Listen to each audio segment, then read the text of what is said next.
like to welcome everybody to the OVN podcast series, dealing with the invisible injury. Each month we talk about a different subject. We had some really cool talk about us with some MMA fighters a couple months ago, and talk about jiu-jitsu and the value of that and how they use that to help deal with PTSD. We talked about music therapy. But this month, this is something that's kind of really close, near and dear to me. Is I'm an old motocross fan, love dirt bikes. Never was a crazy street bike guy. I like jumping around and falling down the dirt's a little easier.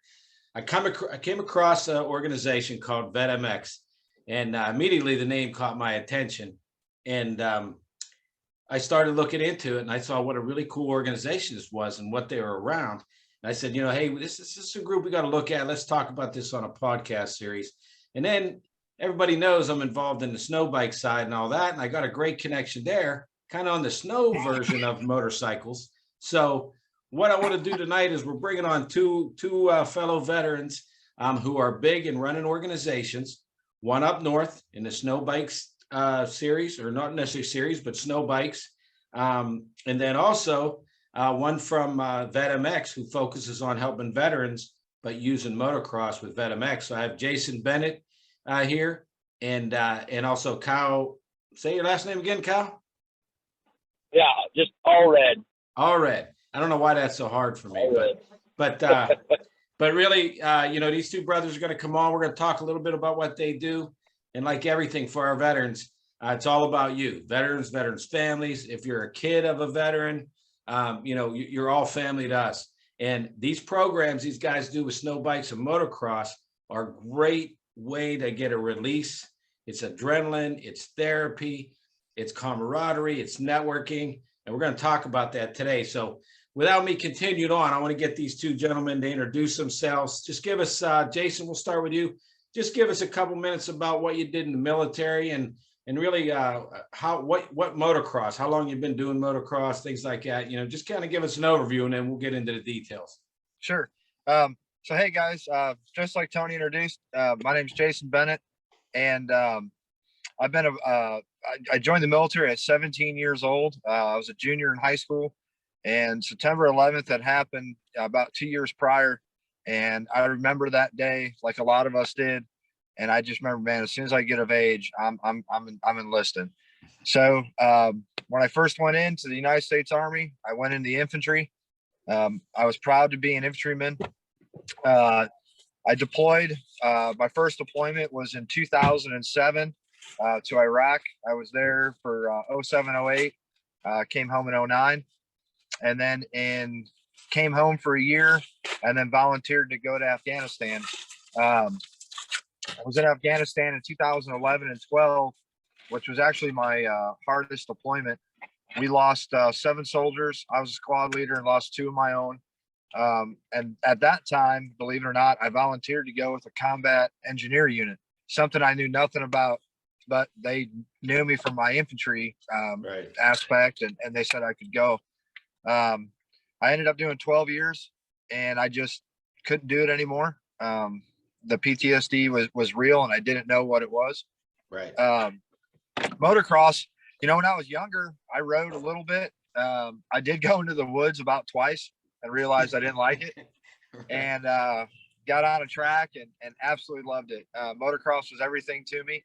My wife at the time was not a huge fan, and I kind of got back into drag racing, and then lo and behold, life kind of works its ways, and we ended up splitting, and after getting some help for my PTSD, got back into motocross again. And my wife Megan, that I'm with, my best friend, she races and rides and supports it all, and she actually found VetMX, and then I got involved with that. Nice. That's cool. I tell you what, isn't it always good having a solid partner there with you. I just had my 30th anniversary, and that's awesome. My wife was active duty. We were both active duty when we met, and she got out and she hung with me for a lot of years. So that's really, really cool. It's a good thing you guys are doing together. So yeah, it's awesome. Megan's a huge supporter. We sold our house 2.5, 3 years ago, and we've been living out of a fifth wheel toy hauler just so we can live at a track and ride. You know, like I said, I just got off the bike less than an hour ago. That's nice. It's an amazing thing to say the least. Yeah, you're doing good things out there. I'll tell you what. Hey, Kyle, tell us a little bit about what life on a bike's like up north, and that dental tech job, man. Yeah. Well, it's funny. Well, first of all, congrats on just hitting 30. I just hit my 20th anniversary. So nice, congratulations. As you know, man. Yeah, thanks. There's a lot of compromises that you make in your marriage, and yeah, Jason, that's cool, man. It's solid having your best friend as your partner. So congrats, dude. So yeah, I joined the military at the age of 18, and I was in the dental corps. So I was a dental, as we call it, a dental specialist. Basically, all I did was I was a dental assistant, worked with the dentist. At one point, I was planning to go to dental school and be an orthodontist. And thank heavens I didn't do that, because I would probably be hating my job right about now. I'm way too ADD to do that. So, but really had a great time. I got to do a lot of cool stuff in the military on the dental side of things. And Jason, I actually went to Fort Leonard Wood with the combat engineers for my basic training. So it's pretty funny. So dude, you'll get a kick out of this. So I show up, right, and they're all 88 mics, so they're all truck drivers. I joined in 2000, by the way, and right before 9/11. So they were all truck drivers, 88 mics. There's a few infantry guys there, but the bulk of everybody was combat engineers. And I had no idea what a combat engineer was. And I found out probably 60% of the guys there, they didn't know what a combat engineer was either. So these guys signed up thinking they were going to be engineers, and then they start finding out, oh, actually you go blow stuff up, and you got to go find mines and disarm them. And anyways, it was pretty funny. I was the only medical guy with all these combat engineers. So my drill sergeants, they had a hell of a time with me. They made me do so much stupid crap. They gave me so much hell. I mean, dude, some of the stuff that, and my name was Dentech. So I was not Private All Red. I was Dentech. Dentech, come here. Dentech, do this. And anyways, it was a good time, man. They really had a heyday with me. But it was funny, towards the end of basic training, the one drill sergeant that always rode my ass all the time. We were doing our final ruck march, and he's telling all the other guys, he's like, don't realize Private Allred's the smart one here. You guys are going to be digging ditches and digging holes, and he's going to be chilling in the dental unit with a bunch of females in air conditioning. So it was pretty funny. And dental technician, did that for 4 years. Obviously, I was in during 9/11, so that was a big game changer. I remember I was actually working in the dental clinic when they hit the Twin Towers, and we're all sitting there watching it. And we all we all knew we're going dude, it's about to get real fast. And of course, everything went on lockdown, and it was just all hell broke loose. But I was very fortunate. I never got deployed. I was stationed in Fort Irwin, which is the National Training Center for the military. It's where they do their desert ops, their Op 4 opposing forces. So all the other, for people that don't know, the other units will come there and train desert warfare, and then they'll go back to their units. And a lot of people got deployed and went to Iraq, but first they went to the National Training Center in Fort Irwin, California, and then from there I went to 7 months of training at Fort Hood, Texas, for an advanced dental training class, and then I went to Shepherd Air Force Base up in Wichita Falls, Texas. It was a tri-service school for Army, Air Force, Navy. And then I got stationed at Fort Hood. And then from there, I got out. So I lucked out, never had to get deployed, but plenty of friends that did, plenty of buddies that came back from Iraq. And, I consider myself very fortunate to never have had to deal with that. And, I've never had to deal with PTSD myself. But just like Jason, talking about, man, getting out on the bikes and riding on those, it's an amazing feeling and experience. So I didn't actually get into riding dirt bikes until I was 33 years old. I'm 39 now. I I grew up mountain biking and snowboarding. And once I got a snowmobile when I was 33, I loved it. And that following summer, I was like, dude, I needed something to feed the throttle addiction. So I got a dirt bike. And up here in Northwest Montana, where I live, we have amazing single track, amazing woods. So that's what we do, right? We ride woods. There's not really like a big racing scene up here, other than, there's some enduro stuff. And so I've been trail riding, for the last 6 years. And, I started out on a 1982 Kawasaki KDX 175 two-stroke, which is just a billy goat. That thing will just climb, and it's a really easy bike to ride. And then from there, I went to a WR 250, and now I'm riding a KTM 300, and I'm about to get a Husky 300. So that's my woods bikes.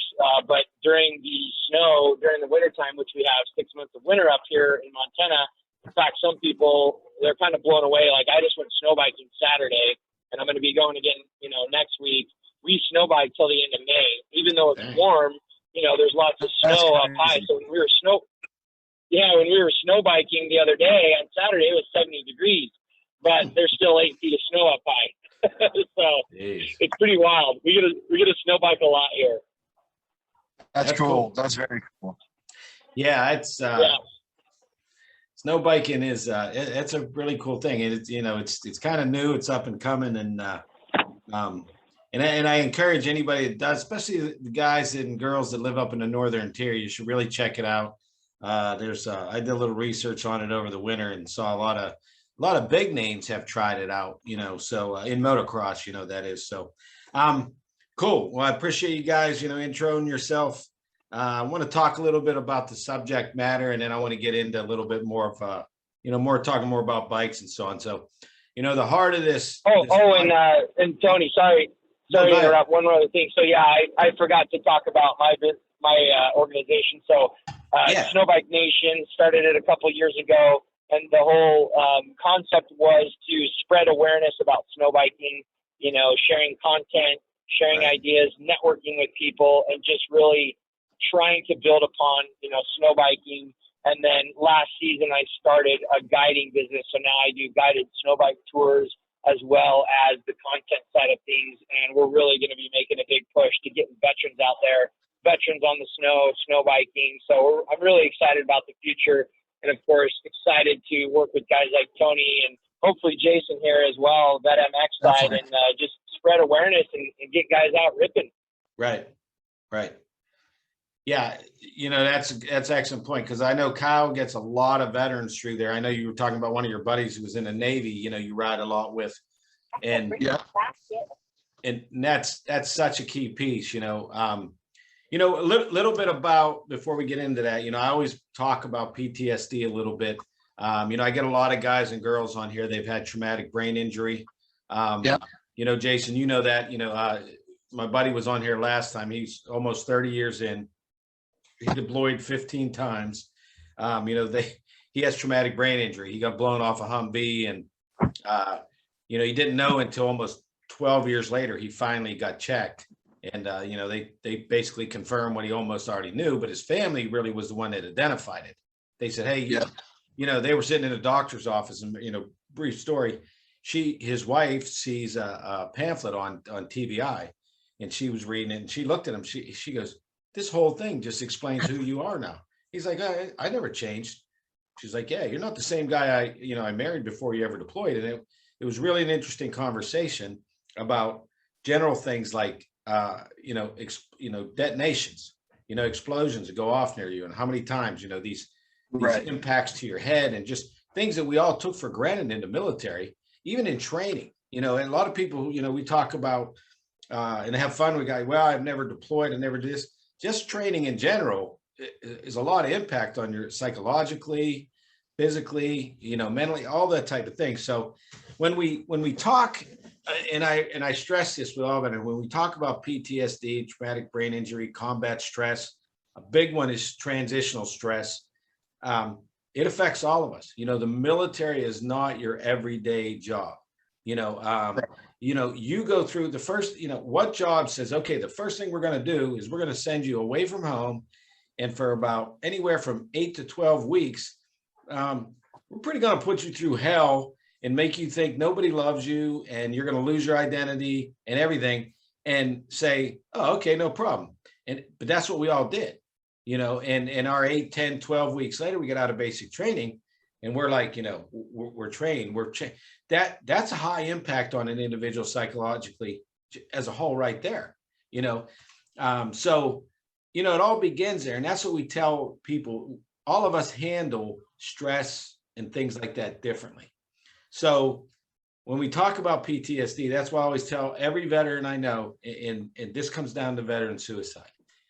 Yep. Don't look at yourself like your situation is, well, I didn't have it bad as the next guy. You know what? But it affects us all. So everybody listen to what these guys have to say and about how they deal with situations, how they've worked with other veterans to do that, because everybody to put on the uniform is just as valuable as the next. You had a piece of that mission. I don't care if you're cooking food, changing tires, or you're fast roping into a hot zone. Everybody goes through a lot of stress in the military. And that's what we emphasize with this. Don't always say, I don't want to take up for the next guy. No, get help yourself. And we're going to talk about that. So, Jason, I want to add a couple of things with you. You talked a little bit about PTSD, and I really appreciate you. That's a high value piece of what we do here, is hearing from our fellow veterans that are open to talk about it. And I always tell you, don't, you stay in your comfort zone, but what our other veterans, they like to hear of, like you said, you didn't know you really had PTSD, can you tell us a little bit about how that came about? You recognize certain things and, Sure. and what steps you took. Absolutely. So when I came home from Afghanistan, and I'm not going to sugarcoat this, so hopefully that's all right. No, lay it on. Yeah, anything you want. There's no filters on this show. So I came home from Afghanistan and I was pissed off at the world. I can honestly say that before Afghanistan, even in Iraq, I saw the good in a lot of people. It wasn't all rainbows. I knew that there was bad shit. I saw that. I did things overseas I never thought I would have to do. I came home and my whole world had changed. My relationship with my wife at the time was very stressed. I didn't fit in with anybody. Nobody understood what it was like to lose a brother in arms. Yeah. And I did the most common thing that soldiers do when they get home, and I started drinking. Right. I was pissed off. I was angry. Nobody understood. My mom, who I love to death, she was a nurse. So nurses prescribe, medicine. They give the doctor, they give you pills, and your ailment goes away. Mm-hmm. Well, my mom said, hey, you need to go to the VA. You need to go get, medication. You'll be fine. Right. So I went to the VA, and Veteran Affairs put me on 13 different prescriptions. And I did what I was told. I took the fucking, excuse me, I'm sorry, I didn't mean to do. I took the pills, and you know what? I was a zombie. I couldn't focus. I couldn't stay awake. Just things at the time were not good. So I stopped taking the pills and I started drinking. I bought a Harley Davidson. I didn't think about anything else except going to the bar, getting drunk, and getting on my bike and riding. That's all I cared about. Right. I did that for almost 2.5, almost 3 years, and almost destroyed my life.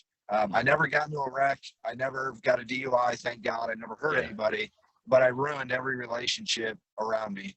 The relationship with my wife, completely gone, and we divorced. And when you talked about TBI and PTSD, those things really ring home with me. I was diagnosed with TBI 18 months ago, and I knew it was there, but I didn't have medical knowledge of knowing it was there.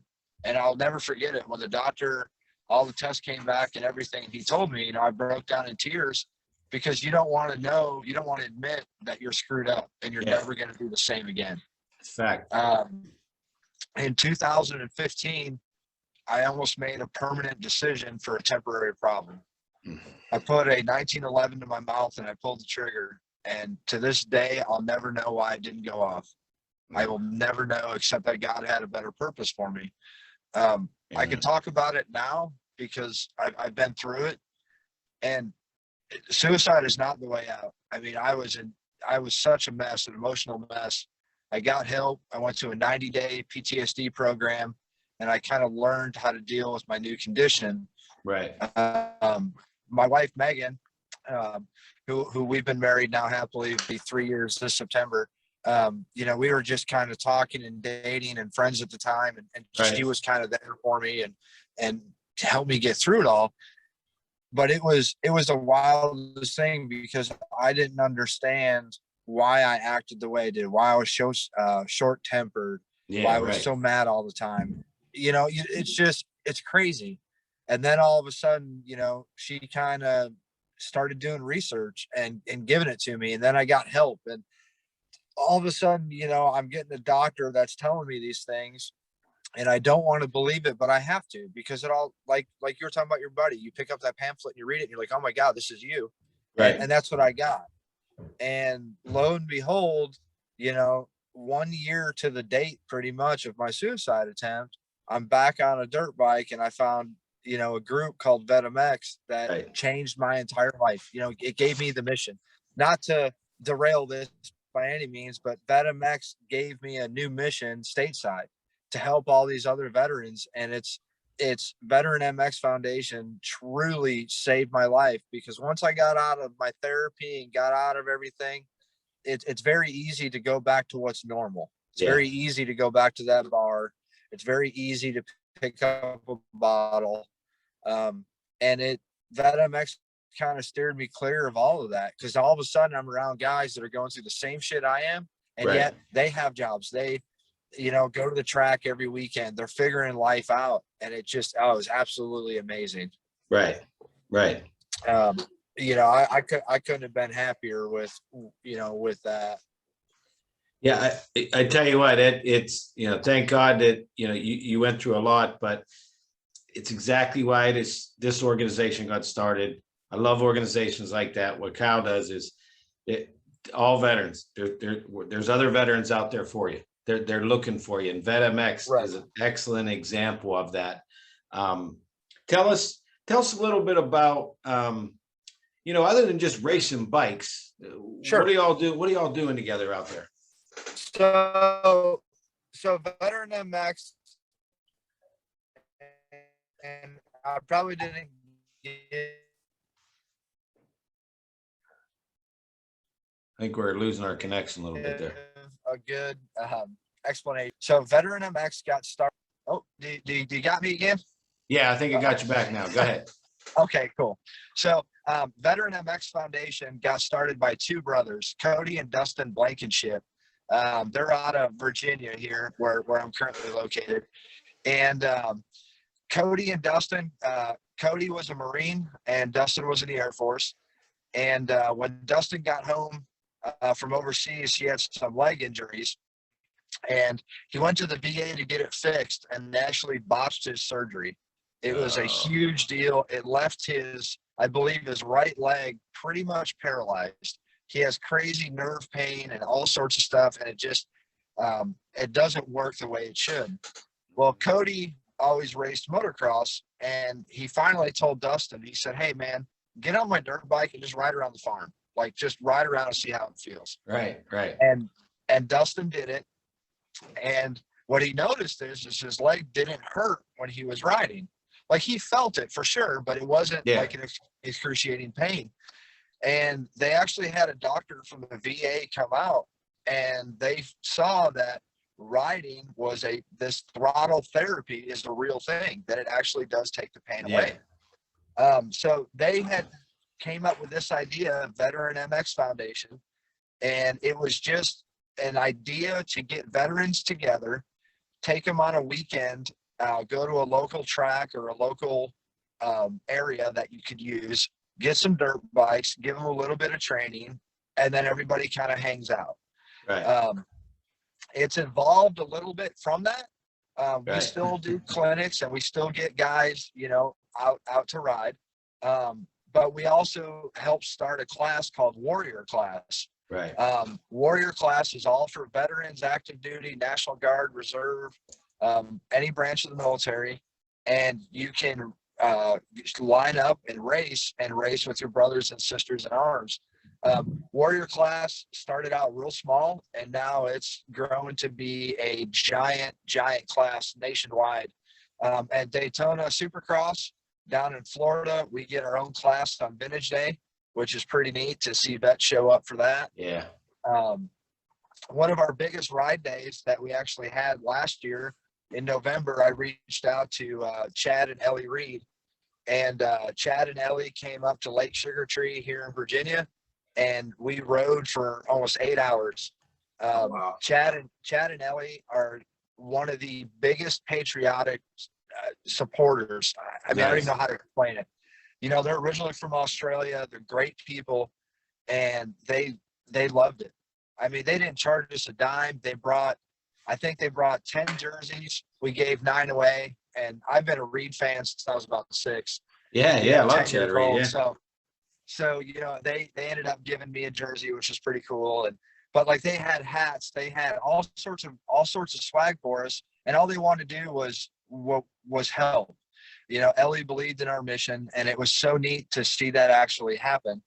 And that was neat. A lot of veterans, and I talked in front of this group of 30 vets and their families, and I was terrified. But like I told them, I said, I'm not trying to change anything. I just want to give you guys a good memory to replace that shitty one. Yeah. Because at the end of the day, we have a lot of shitty memories from overseas, from combat, from doing different things that lead you down that rabbit hole. And It's always the what if game. Yeah. I've been what if in that game for almost 7 years now. And you know what? It's not worth it. So to give these guys that memory for Venom X to come together as a group was just was so awesome. The group is nationwide. We have guys in almost every state in the U.S. It costs $20 a year. We have our own Facebook group that I think there's 680 or 700 members. And we have vets that talk everything from motocross to my dog pissed on the rug this morning and I want to kill it. You know, it's so neat, you know, because it's real life, you know, and it's one of those things that you couldn't be happier about because you have someone to vent to, somebody that understands, that's been there. Right. You know, it's something now that COVID, thank goodness is kind of slowing down. We do these outreach events we call the Veterans Village, and we actually want to start. That's why we're pushing towards motocross more. But what we'll do is we did this in the Amsoil World Snowcross Championship. Is when they'll go to, for example, Minneapolis. They get about 20,000 fans. And then what we'll do is we'll go out to veterans organizations within that area and a few national ones. We bring them all together, set up booths that surrounding the subject matter of PTSD. And then typically we team with a rider, support a rider that has either a veteran or a connection, like the young lady up there was the daughter of a Marine, and then what we do is connect through that. And we have found that just being there, and when a veteran walks up, it's an amazing thing. And you guys both know this. I can walk up to some in the street and I'm pretty good about striking up a conversation or doing whatever. But a veteran will walk up to that booth and within 3 minutes, we're talking like we've known each other for 10 years. You know what I mean? We have this commonality. That is the value, exactly what you're saying, Jason. When I can go to a motocross track and these are all cool. Oh, we're going to talk about bikes and you got this, you got that. But all of a sudden you put the veteran piece in there, and now the guard goes down a little bit. Now the comfort 100% goes up a little bit. It is so insane. Not to interrupt you, but it's so insane to, I have a tent that Cody gave me, and it's really badass. It says veteranmx.com. It's got our logo and everything on it. It's a big 20 by 10 tent. It's huge. And I'll put it up and I'll get old timers that their grandkids are racing, or I'll even get, a younger guy, and they come up and, well, what's veteranmx.com? What's veteranmx? And you explain it to them. And then it's just like you said, my wife hates it because I'm always the last one to load up at a track because I'm talking to someone. And of course, Megan's heard every story for, 3 to 5 years of everything I've done. And she's like, I already know how this is going to end. And I'm like, well, no, this is what it's about. I've had, my biggest thing is helping other vets not feel the way that I did when I got home. Yeah. And I've had several vets that have messaged me on Facebook or even texted me, and they said, hey man, I don't know how to say this, but thank you. Thank you so much for talking, and thank you so much for putting on this event or this or that, because, well, it just helps. Yeah. And sometimes, all I get is a thank you, but I get it, because it's one of those deals where you just change that dude's life when I don't know, like even Kyle being a dental tech, like he said, unfortunately, he never went overseas. And that could have been the greatest thing for him, because you never know what would have happened, right. had you gone. Right. And like, I don't know his entire story, but I do know that there was at least one point in the military where he was like, F this, I'm out. I can't deal with it, because we've all been there. Yeah. And when you get a vet that says, man, you've thank you, you changed something, like, that's huge. That's better than winning a Loretta Lynn's championship or a Supercross deal. And that's why VetaMX is so, but yeah, so I don't know. It's pretty awesome organization. There's just so much about it. It's so hard to not talk 5 hours about it, because it's just changed so much. But it's a way for vets to get together. Here in Virginia, our group is really close. We practice, we ride together, we go out to eat together. Everybody lives somewhat close. I think the furthest guy is a couple hours, but we figure out a way, even if we're not on bikes, hey, we're all going to go out to, Buffalo Wild Wings. Let's get some food. Of course, there's the occasional beer. I mean, I don't know about you guys. I drink White Claws because they're pretty damn good and healthy. We're all human. But yeah, right. But we'll have a good time, and that's what it's about. We celebrate each other's birthdays, your kids' birthdays, things like that. VetaMX is truly a giant family. I mean, and that's what's so neat. And I'm excited. I really am, to get Kyle involved and get the snow bike world involved with VetaMX and vice versa. And that's where that's key right there. The couple things, and I got some questions for Kyle. As you mentioned, the throttle therapy, that thing it's just common sense what it is. But, just from a rider to a rider, you can get on a bike, you can get that release. People say, hey, go work out, go do this, but I think that combination of VetaMX and what you're doing, Jason, there with that is it. You're exactly right. Something key. I just want to repeat what you said, and probably not in your exact words, but you took the time to listen to a fellow veteran. That literally will save a veteran's life, because I agree. There's just too many times that everybody's too busy to just stop and look at the obvious. Somebody needs an ear. They need a little bit of help. They're struggling a little bit, and you don't have to be a therapist. You just be there. You know what I mean? That was the best. 100%. The best campaign the VA ever came up with was to be there for your veterans and military. That's what it is. Families, friends, each other. But that's the most important piece of this. Jason, you took the time, you take the time, and your wife, to be there for our fellow veterans. You literally save lives every time you go to that racetrack, by the awareness of the program, by the communication, by you listening. We can't put a number on it, but I tell everybody this, and without me, I'm the same way. I can get talking, but we constantly hear about all these organizations that want to say X number of veterans a day commit suicide, and they do this. And I tell the VA every day, you can spend all the millions you want, but that number's not going down. So you got to change the way you think. And that's why I started this podcast. That's why I connect with guys like you, because you're doing something different. You're not taking 13 pills a day. It's not a clinical solution. It's a realistic human solution. Right. We need to do things that we can relate to. We need to be with people we can relate to. And don't get me wrong, there's a time and a place for the medical side. We have those experts. Sure. They're good people. I value what the VA brings, but I think the key, the important piece to this, it's like you fellas are doing this. So with all that, I want to get to Kyle a little bit and talk a little bit about snow bikes. And, you know, I want to talk about, just tell me, you know, for us, snow bikes are not as well known. And so that's why I kind of want to ask a little bit more basic question. You know, what's it like on a snow bike? Yeah. Is it really tough to handle? Is it comfortable to ride? What's it like? I want to know Yeah, I that can too, give by you the that. way. I'll give you the lowdown on all of it. But first, I just wanted to say, Jason, thanks for sharing your story, man. Absolutely. That's an amazing story, dude. And you know what? I'm glad that 1911 didn't go off, brother, because, dude, as you said, suicide is not the answer. And unfortunately, we're losing, you know, brothers and sisters every day throughout the world to it.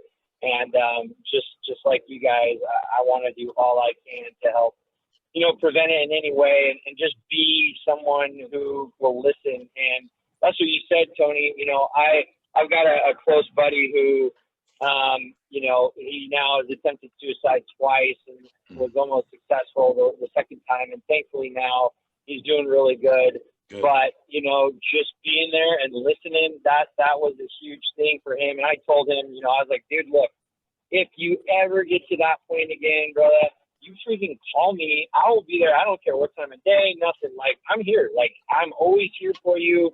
Please call. And I think that's important that everybody has a friend like that they know is here for them. And so anyways, just thanks again, Jason, for sharing your story. And, you know, one of my goals in life and why I'm doing what I'm doing is to help as many people as possible in any way, shape, or form, whether that's friends, family, veterans, and just regular old folks, right? Is getting them out there, putting them in situations that they can enjoy, being out in nature, and doing something that they've never done before. And one of the cool things about snow bikes, so segueing into that, is still to this day, right? People see these things and they're like, wow, those are cool. Like, that's super neat. Like, you know, and a lot of people just are like, what the hell is that? Like, I've never seen anything like that before in my life. That's what I said. And, you know, this is my, this is my first year doing tours. And I started doing tours specifically because I'm like, look, I want to share this amazing, you know, experience with as many people as possible. And I will tell you this, snow biking is hands down one of the easiest things to do out there, like in terms of recreational activities and power sports. And I say that because a lot of people see them and they're like, wow, they're really big, they're intimidating. They think, you know, I'm going to freaking kill myself. So just to give you, you know, kind of set the stage, I've taken my 5'4", 110-pound, you know, daughter snow biking. She caught on in 1 minute. I took a gal who was 5'2". She had basically no dirt bike experience. She said it was the coolest thing she's ever done in her life, and she was able to ride. I mean, I've taken a lot of ladies that are small ladies, and they're riding 450 motocross bikes with a snow bike kit. So that should give you, like, hopefully a little perspective on, like, anybody can do this, right? It's not that difficult. If you are adventurous, if you listen, you can do it. And that's what I love about snow biking, is because you can put somebody on these motocross machines that, dude, Jason, you know, like, I would never put somebody who has no experience on a motocross bike and say, here you go, they're going to freaking kill themselves. You know, they're going to shoot that thing. Go ahead. Oh, yeah. Yeah, here's a 450. Go ahead and hit that 100-foot double. Yeah. I mean, we've all seen videos of people whiskey throttling it, and it doesn't end up well. So the cool thing about a snow bike is you've got this big, you know, track on the back. You know, it takes a lot of torque to move it. And so even, you know, giving that thing full throttle on a snow bike, yeah, it's going to get moving quickly, but it's not going to shoot out from underneath of you. And, you know, all of a sudden the bike's off in the ditch. That will happen, and that can happen. And I've had that happen. But, you know, everybody always gets up and they're like, I'm okay. Well, first of all, you're wearing a lot of safety gear. Second of all, you're in the snow, so it doesn't hurt quite as bit when you crash, right? I like that. That's a good point. Yeah. Yeah. So if I take a guy that's a dirt biker, a motocross guy, which I took quite a few this season, and within 1 minute, these guys are, they're just grinning in ear to ear. And even if they have no snow experience, they can figure it out pretty quick. And, I had quite a few moments of clarity this season when I was taking people when I knew I was doing the right thing, because every single person was like, this is the coolest thing I've ever done in my life. I had guys that are like, I've done every recreational activity. I've dirt biked. I've, ridden quads, side by side, you name it. And they're like, this is hands down the coolest thing.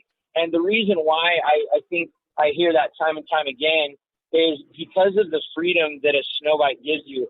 It's like a lot of guys have kind of compared it like, it's like riding on sand dunes. You can just go anywhere and do anything. And that's what snow biking is it allows you to look at a mountain and say, where do you want to go? Let's go there. Let's go check that out. Let's go look at this. There's no trail, right? It's ultimate freedom. And that's why I love it so much. Yeah. Awesome. With those tours you give, I'm going to work on that this winter. I'd love for you to give us, and I'll do this afterwards. I'll put for both organizations, once we wrap the podcast off and we launch it, make sure I have good websites, Kyle, how they can register to go on a tour. But I would really like to work with you, Kyle, and I'd like to try to set up at some time, give me like the parameters around it and set up a tour that's all veterans and get them out there. And then we'll work together on getting that funded that we can pay for them to get out there and get, I don't know how big the tours are. If we can get a dozen, whatever it is, and do something like that. I've already actually talked to a buddy of mine that races. He's up in Idaho. He retired at Mountain Home, Idaho, but he races out there in some pretty cool stuff. But it's like a half desert, half mountain race. I don't know what the hell they're doing out there, but he sends me videos. But he's wanting to try it. And good dude. Same way. He did 25 years active duty, deployed. I don't know how many times Rich deployed, and he was a mechanic. But the guy's, he's never been married, lives by himself, works for the forestry service up there, and rides. That's his thing. So I'd love to get him involved in that. That's some really cool stuff. Nice. As we get towards the end of our hour here, guys, one thing I did want to say is with VetMX, Jason referred me over to a couple guys we're looking to help. OVN's going to help with motocrossers, and he introduced me to a young guy just got out of the Navy, I think, Alex, in 2019. And I got to tell you, he sent me, synopsis of his story. He was on an aircraft carrier, sent me a cool picture of them launching an F-18. And he was just talking about how he dealt with the young guy, tough, good shape, all that. He dealt with the deployments. He dealt with duty fine. But he got out of the military, and it was interesting. That was the challenge for Alex. You know what I mean? He got out, and it was like all of a sudden COVID hits and life hits. And he said to me, he's like, look, he said, I was kind of floundering. He goes, I didn't know what was going on, but I like to ride. But then I found VetMX, or he said, or VetMX found me. And he goes, I feel like I got like purpose again. I have a group helping guide me. And I think he looks up to a lot, like yourself. He looks up to you guys as a young veteran, like a young guy like that, going, man, I needed this. He literally said that to me. So when I saw that was a living example of what your organization's doing, what you're doing. And we want to work with people like that more. One thing I'll mention about the snow bikes that hit me when you said that, Kyle, switching over to how easy they are to ride, or you don't have to be that big. The young girl that races pros, Jackie. What's Jackie weigh, Kyle? Maybe 110 pounds? Yeah. Oh yeah, she's tiny. Yeah, and she crushes it. And she's racing against guys and beating them, and it's awesome. And I love it. Awesome. And that's she's awesome. She's a hell of a motocross racer too. Now, hey Jason, have you seen any of her stuff? Jackie's the snow bike stuff? So I haven't seen anything yet, but I plan on I don't have great internet here at home. Like I said, living out of a camper, living at a motocross track, it ain't the best. Living the dream, buddy. Well, I'll tell you what, that is something I am. I get that from a lot of people. I'm living the dream. and I am. The only difference is that I'll say this: when you live in a 300 square foot camper, because it's all garage, there's not much room for privacy, but that's okay. And I forgot to mention earlier, and I don't mean to put a plug in, but hopefully it's okay. With VetMX, I wanted to let you guys know, because we have gotten so big, we're doing a huge event at the end of the year in September. Yeah.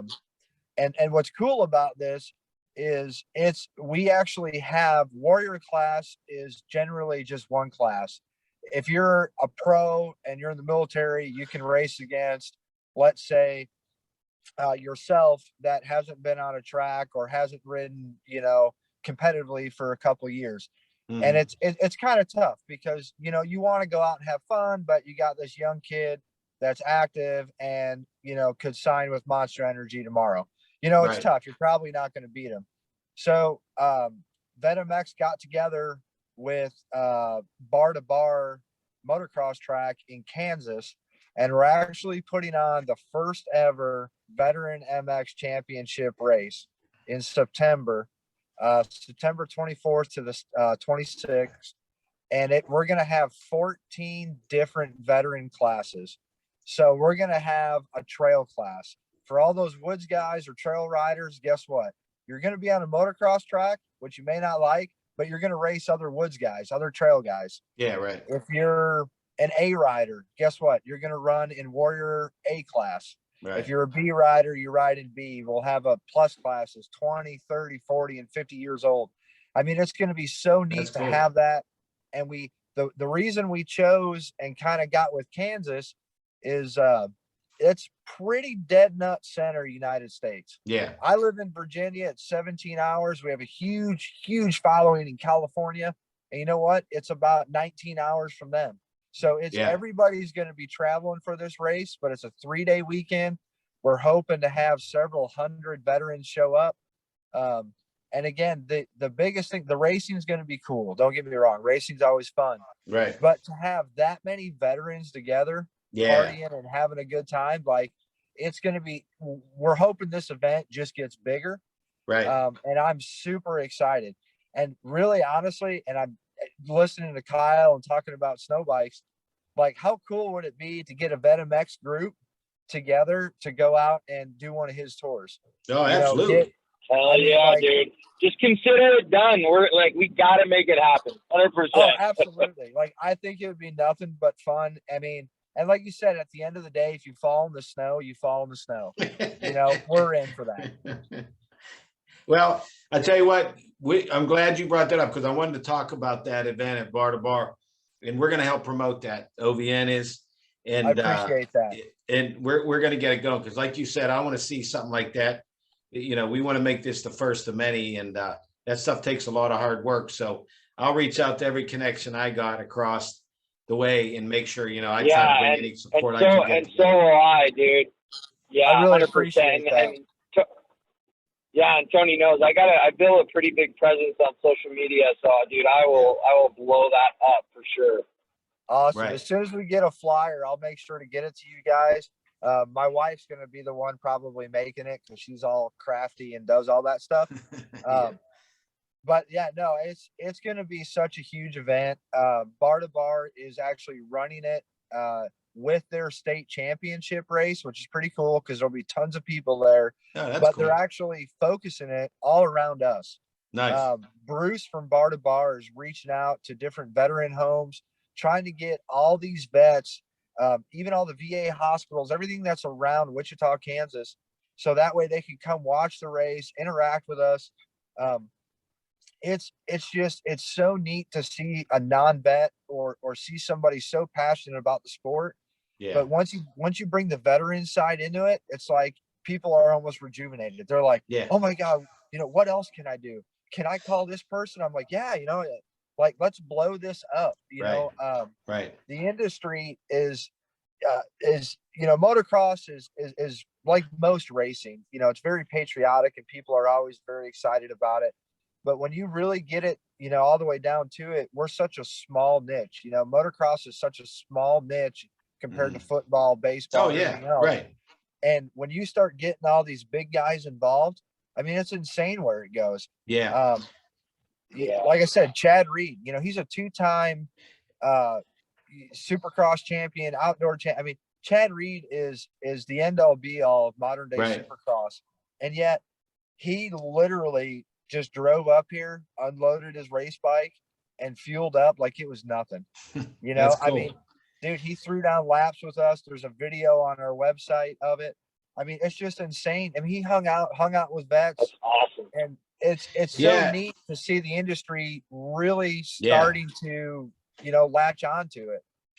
I know. I actually started, and I got to get back to him. Did you know Eli Tomac, his brother's an Air Force C-17 pilot? Yes. So Yeah. Eli Tomac, real short story, because like I said, we don't have much time, but Eli Tomac actually met with the founders. Oh, nice. I think it was up at Bud's Creek, and gave him they gave Dustin his race worn jersey and signed it, which was pretty cool. But there was a picture somewhere floating around the internet of Eli holding up a BetMX shirt. Oh, nice. And, Nice. Unfortunately, we haven't been able to reach back out to him. I guess he's busy being a pro, but Yeah. he's got stuff going on. Yeah. I actually, I connected with his brother briefly, and I was supposed to follow up with him, but that I was just interested in learning more about that. But there was a piece that I don't know if Monster did it or somebody, they did it like a 15-minute clip on them two, and what it's like. It was kind of dedicated to veterans, so it was pretty cool. So yeah, that's cool. One of the last thing I wanted to hit on too is, Kyle, so if anybody's listening to this, they're up north, whatever, how would they connect? What's the best way to connect with Snowbike Nation and your organization and all that? Yeah, honestly, just go on the website, snowbikenation.com, and they can sign up on there with their email address, or, follow me on social media, snowbikenation.com on Instagram. And we're always posting stuff on there as well. So that's going to be the best way. And then, as the season goes, as the summer kind of goes along, I'm going to be, as I'm working with you guys as well, we're going to be doing some announcements for the next season. And, we really want to do some big things with vets. So I'm really pumped and excited to take it to the next level. Oh, well, I tell you what, it's like you said, you hit the nail on the head, Jason. It's, these conversations really take a few hours, but the idea is we hope all the veterans family members that are out there, you get a little bit of an idea of what's going on out there. Check VetMX, and check out VetMX, check out Snowbike Nation. Between these two organizations, I think they got just about all 50 states covered. You know what I mean? So it's not an opportunity. It's not, I don't think it's a deal where, I can't find anything in my area. Maybe not a snow bike in Arizona, but you can definitely find BetMX down there. Vice versa. And if you go to veteranmx.com, that's our website. We're on Instagram and Facebook. Same thing, VeteranMX. Cool. But there should be postings coming out soon about the event in September. Okay. But like I said, it's in the middle of the country. It's September 24th through the 26th. Plenty time for guys to get leave in if they're active or if they got work, whatever, Right. And it's $20 a year for VetMX, the membership? Yep. So we do charge, and the reason we charge that, and just to put this out there, like any organization, stuff that I do, Dustin, Cody, Fritz Ball, all these big time guys in BetMX, none of us draw a paycheck from it. I mean, literally, we truly don't. The $20 a year, if you go to our website looks just as good as if you went to, Chevrolet.com or Ford. Or it's a very, very good website, but we have to pay somebody. Yeah. And that's where that money goes. Mark Code, if you go to shopveteranmx.org, that is a member that started it. Mark Code is out of California, and there's a whole bunch of swag. There's t-shirts, hats, coats, all sorts of things. Oh, okay. And again, all that money that's raised literally goes right back to the foundation. Cool. That helps us put on ride days. So, some places and all that money, it goes right back to it. So it's super neat to see that happen. Yeah. Yeah. And $20 a year is That's cheap. awesome. Yeah. Yeah. All right. Well, I tell you what, fellas, again, I appreciate Love you. it. We're going to talk again. Once I get it, I'll send it out to you. And once we launch it, I'll let you know. So share it on your social media. We'll do. Good message. Oh yeah, for sure.